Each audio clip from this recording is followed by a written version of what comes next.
All right, guys, this is chapter 4 of Toys Go Out. The Possible Shark. Plastic is going to the beach. The little girl told her especially this morning. She is excited, though not sure what to expect. Stingrays know all about the beach. Would you like me to tell you? Asks Stingray. She and Plastic are playing checkers. Plastic says yes. The main thing is bigness. The ocean goes on and on forever. Is there clover? Asks the one-eared sheep who is watching the game with Lumpy. No clover, says Stingray, moving red. Grass? No, it's the ocean. Oh, well. Sheep goes back to watching. Is it bigger than the pond? Asks Plastic, moving back black across the board. A zillion times bigger, answers Stingray. I can't wait, cries Plastic, and hums a happy hum. Beach, beach, beach. For a second, Stingray is quiet. She's wondering why she isn't going to the beach with Plastic, or even instead of Plastic, who, after all, has only lived with a little girl since September.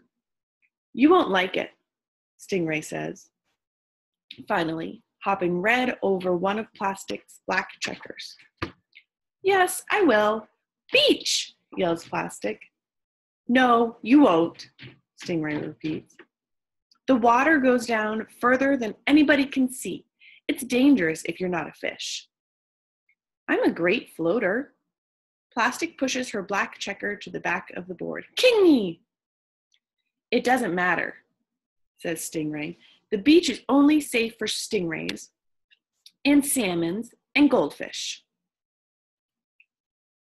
There are dangers in the bigness that only fish like me know about, she continues. Jellyfish made of grape and raspberry jelly, and octopi with 1,100 legs, and worst of all, garbage-eating sharks. What about the little girl? Lumpy has stopped concentrating on the game. She'll be okay. She's a good swimmer, answers Stingray. She's been to school. Beach, beach, beach, yells Plastic. King me! If you're not going to listen, Plastic, says Stingray, I don't know why you bothered asking.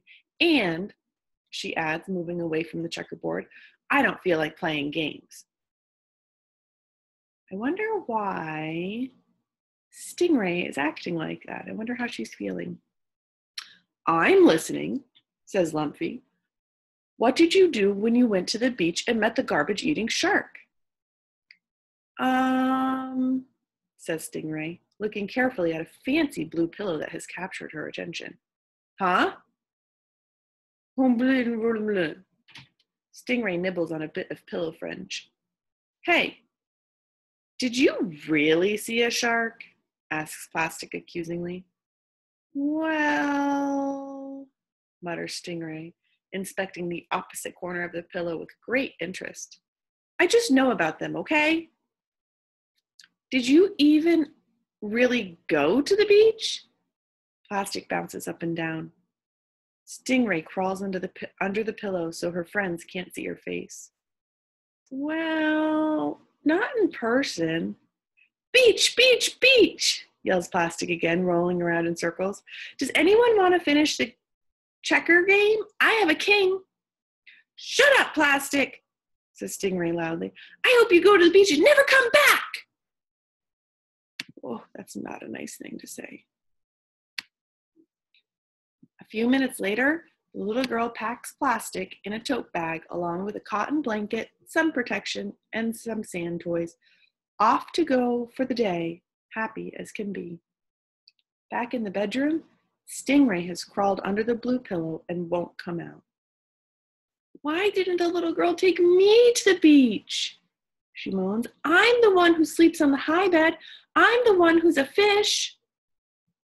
People like bounce at the beach, comforts Lumpy, sitting near the pillow. Plastic is bouncier than you are. Bouncers and floaters, adds the one-eared sheep, nibbling the pillow fringe. What? asks Stingray. Floaters, toy boats, bath toys. Bath toys go to the beach all the time. Do you think the girl likes floaters better than sinkers? Wonders Stingray. I'm just saying she takes them to the beach. I'm a sinker, says Lumpy. What about you, Sheep? A sinker for sure, says the Sheep. All this wool weighs me down. I'm a floater, says Stingray in a loud voice. Are you? Asks Lumpy. Wow! I can float as well as plastic any day. Stingray spends the next hour thinking very hard. Truth is, she has never floated in her life. She has never even gotten wet. But the little girl likes floaters, and a fish is a fish, and a fish should swim. What if the little girl sees plastic floating and loves her better than me? She wonders. What if she loves her better and starts to sleep with her on the high bed with the fluffy pillows and sends me to the dump and says, Stingray who? Whenever anyone mentions me. It is a terrible bunch of thoughts. When no one is looking, Stingray sneaks down the hall to the bathroom. Tuk-Tuk is there hanging on a rod. Hello, says Stingray, as if nothing is out of the ordinary. Don't let me bother you. I'm just going to do my regular floating that I do. Your tag says dry clean only, remarks Tuk-Tuk. So, says Stingray. She puts the plug in the bathtub, turns on the water, and gets in. So that means you don't take a bath. I'm a fish, says Stingray. I can float. She sits in the tub, feeling the wetness seep into her plush belly and flippers. No, you can't. Can too. Look at me. Your tummy is still on the floor of the tub. Mind your own business, snapped Stingray. I'm doing my floating. The water is icy cold. Stingray tries to ignore it. She's waiting for her tummy to come off the floor of the tub, waiting for proof she is a floater. But her tummy stays right where it is. The water goes over her gills, then over her back, goes over her eyes, and covers the tips of her tail. Plastic rides in the trunk of the car, where it is very hot. Then the car stops and she is lifted out. The air is fresh and salty. The ocean really does go on and on forever. Plastic can hardly keep from wiggling. She is so excited. The little girl and her parents get their beach blanket and cooler and umbrella set up. They have paperback novels and a portable radio too. The mother wears a baseball cap and a black bikini. She forces the little girl to put on suntan lotion, and the girl whines. The father runs down to the water and back, yelling about how cold it is.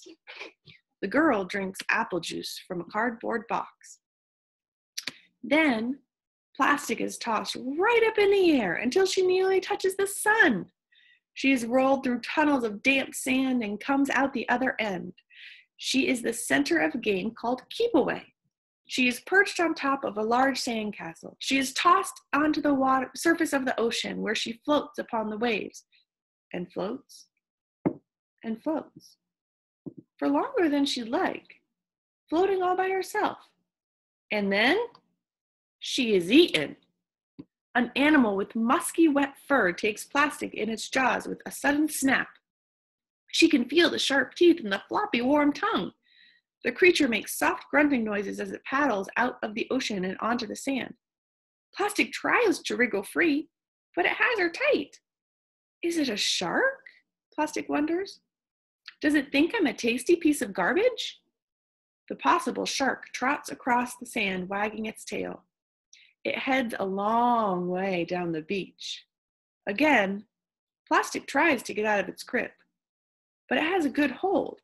It trots and trots, occasionally poking her with its tongue. Then, the possible shark drops Plastic onto a pile of seaweed, pins her down with one enormous paw, and begins to chew. In the tub, Stingray is completely underwater. At the beach, a possible shark tooth pops Plastic's rubber skin. In the tub, Stingray is soaked through her sawdust insides. At the beach, the air whizzes out of Plastic until she is soft and squashy. Stingray tries to lift a flipper to pull himself out, or pull herself out, but the water makes her so heavy she can't move. The possible shark tries to swallow Plastic. Stingray, help! Plastic, stop! Help, stop! But Tuk Tuk can't move, and the possible shark isn't listening. Plastic is stuck in the back of the possible shark's throat, very uncomfortable. The possible shark chokes, coughs, chokes again, coughs, and spits Plastic out onto a pile of seaweed. Plastic knows she has to get away fast, but what can she do? She's halfway deflated, very unbouncy. The possible shark licks its chops, but as it swoops in for another chomp, Plastic turns her body so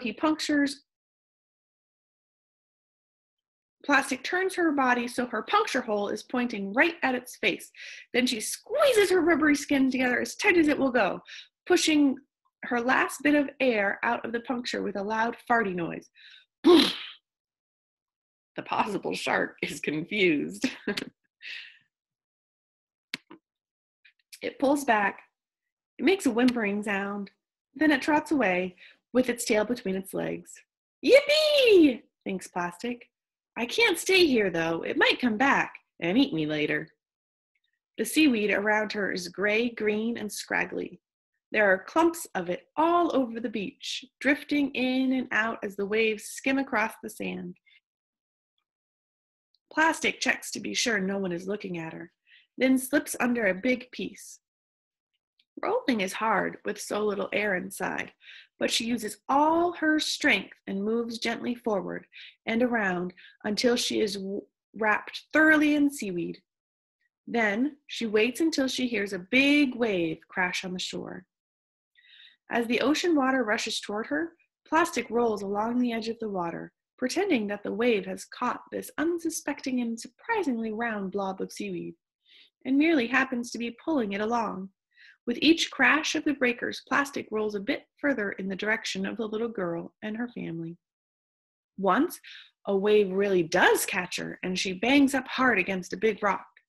Once, a small crab waves a mean-looking claw in her direction.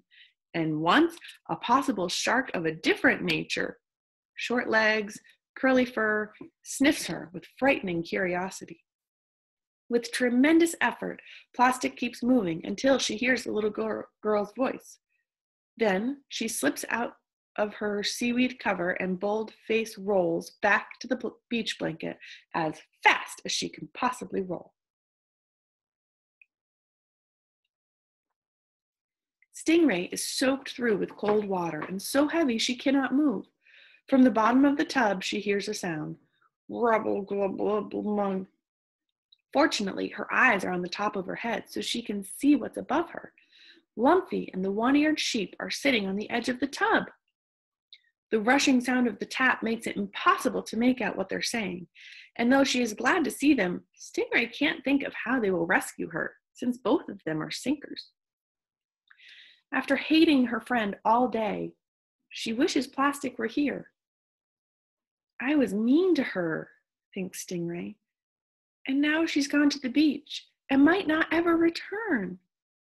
I'm a sinker, and a stinker too, and if I rot and drown and dissolve in this tub, it is probably better than I deserve. Robble, glub, glub, mangle, Stingray hears again, and then silence. Lumpy has turned off the tap. Glub, glub, srubble, blub, blub. He has pulled out the plug by its chain, and the water is running out. Stingray is humiliated. She almost wishes they hadn't found her. It is so embarrassing to be a soggy, plush sinkerfish. And yet, she is very glad they did. When the tub is empty, Lumpy and Sheep jump in and pull Stingray out. She is soaked through. They yank Tuk Tuk down from the rod and wrap Stingray in the towel. Then Lumpy jumps down, up and down on both of them to squeeze out as much of the water as possible. Then he and Sheep hang Tuk Tuk back up and helps Stingray to a nice sunny spot by the window in the bedroom where she can dry herself the rest of the way. Stingray can barely mutter, "Thank you," but Lumpy and Sheep don't mind. The little girl's mommy has industrial strength tape and a bicycle pump. When the family gets home from the beach, she brings plastic down to the basement, tapes her puncture shut, and pumps her full of air. Plastic is carried upstairs to the bedroom, good as new, except for the small patch of clear tape covering the hole. She can sense it whenever she rolls, a slightly lumpy feeling, but she hopes no one else will notice. It is excellent to have her bounce back. It will be excellent to see Lumpy. It will be excellent to see the sheep. It will even be excellent to see Stingray, in spite of the mean things she said about hoping Plastic went to the beach and never came back. As soon as the girl's mommy puts her on the bedroom rug and heads back downstairs, Plastic starts singing a song she made up in the car on the way home. I'm a small ball, small ball, small ball, not a snowball, snowball, snowball, not a meatball, meatball, meatball, not an eyeball, eyeball, eyeball. But she stops after a while because nobody's listening. Lumpy, Sheep, and the toy mice are all clustered around the rocking horse in the corner, discussing whether or not it would be safe to try to use the hairdryer on Stingray. Lumpy! Cries Plastic. Beach, beach, beach! How was it? Lumpy turns around. Yippee! Cries Plastic. I floated and floated.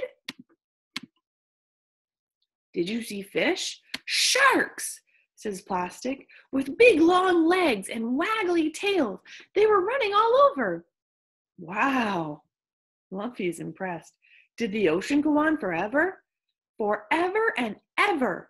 Was it much bigger than the pond? A zillion times bigger.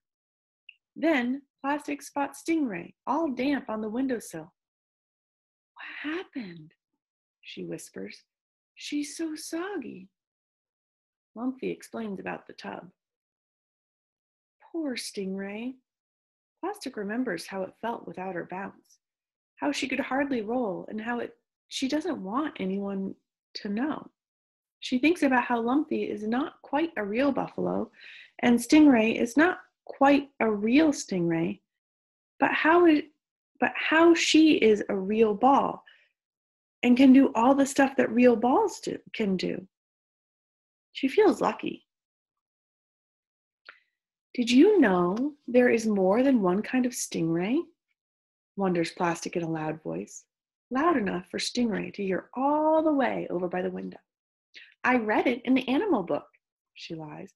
There are water stingrays and dry clean only stingrays. Dry clean only ones are bigger and stronger and much better looking, and they live on land, and other animals look up to them because they know a lot of stuff. Which kind of is our stingray? I wonder. Dry clean only? Says Stingray in a small voice from the windowsill, feeling a tiny bit proud for the first time in a good while. It says so on my tag. I thought so, says Plastic, because you're awfully big and you know so much. There is a pause. It's nice to have you home, says Stingray. Really? Asks Plastic. Yes, says Stingray. It is very unbouncy around here without you.